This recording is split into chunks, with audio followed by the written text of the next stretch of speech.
Hello students, आज हम physics का चैप्टर लाइट के बारे में पढ़ेंगे। ऊर्जा का वह रूप जिसकी सहायता से वस्तुएं हम देख सकते हैं, दिखाई देती हैं, वो क्या है? लाइट यानी प्रकाश। इसके स्रोत क्या हैं? दीप्त प्रकाश स्रोत, अदीप्त प्रकाश स्रोत।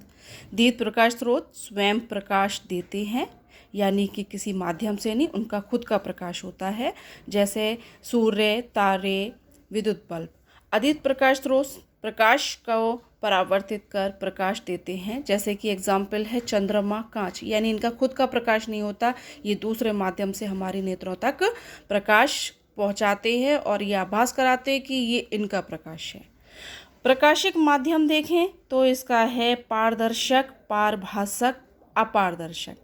पारदर्शक यानी जिसके आर पार हम देख सकते हो, जैसे वायु, कांच। पारभासक दूषित जल, घिसा हुआ कांच, जिससे हम पूरी तरह से प्योरिटी से दूसरी तरफ का हिस्सा नहीं देख पाते, तो वो आपका हो गया क्या? घिसा हुआ कांच। अगर घिस दे तो क्या आपको दिखाई देगा? साफ। अपारदर्शक जैसे लकड़ी, लोहा, क्या इसके आर पार आप देख सकते हैं? नहीं देख सकते, तो ये कैसे होंगे? अपारदर्शक, यानी जिसमें से प्रकाश गुजर के नहीं जा पा रहा। अब है प्रकाश किरण। प्रकाश किरण कितनी तरह की होती है? अभिसारी प्रकाश पुंज, अपसारी प्रकाश पुंज और समांतर प्रकाश पुंज। अभिसारी प्रकाश पुंज क्या होता है? जब कहीं जगह से प्रकाश आए और एक बिंदु पर जाकर मिल जाए, तो ये आपका क्या होता है? अभिसारी। अगर एक बिंदु से प्रकाश निकले और वो कई जगह पर वितरित हो जाए, तो वो आपका होता है अपसारी।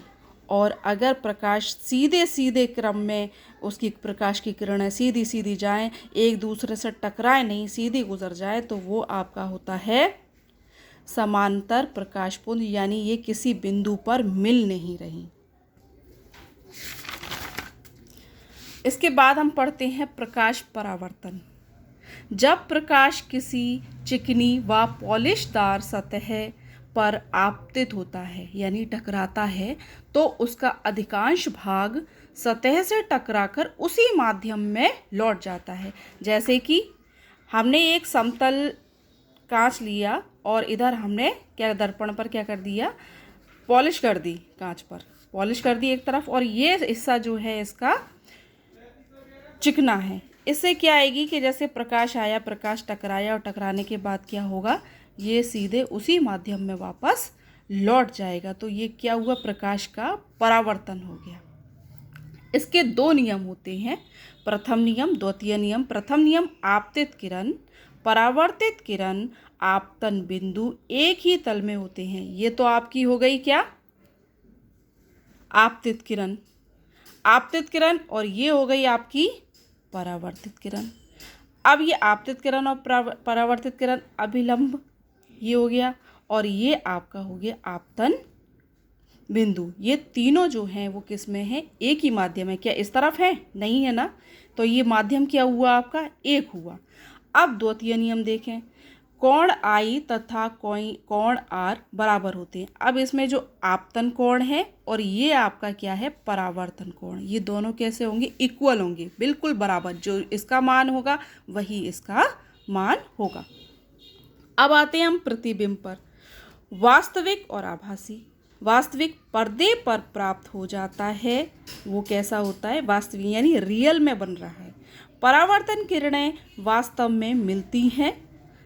आभासी में क्या रहता है? फोटो ले सकते हैं, पर्दे पर नहीं बना सकते। तो ये आपका आभास कराने वाला होता है, मगर ये प्रतिबिंब बनता नहीं है, मगर हमें आभास होता है कि प्रतिबिंब बन रहा है। इसमें मिलने का आभास होता है, मगर ये रियलिटी नहीं होती। दर्पण समतल, गोलीय। समतल कैसा?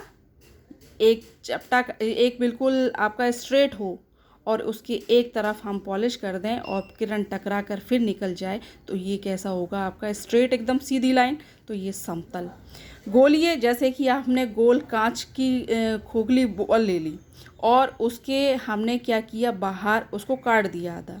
काटने के बाद उसके बाहर हमने पॉलिश कर दी तो इसके जो अंदर का जो दबा हुआ भाग होगा तो ये आपका क्या कहलाएगा, अवतल दर्पण। तो ये अवतल दर्पण का काम करेगा, तो यानी प्रकाश किरणें इससे टकराएंगी।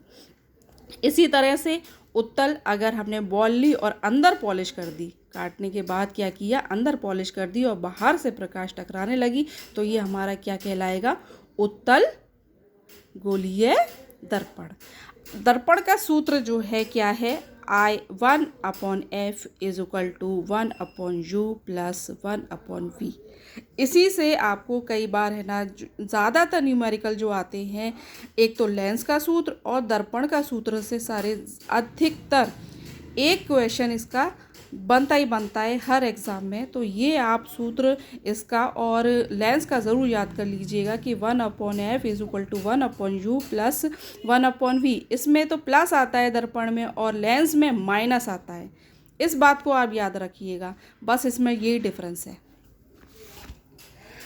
अपवर्तन, प्रकाश किरण एक माध्यम से दूसरे माध्यम में प्रवेश करने पर उनके पथ में परिवर्तन होने की घटना को प्रकाश का अपवर्तन कहते हैं। इसके कितने माध्यम हैं, 2 माध्यम हैं।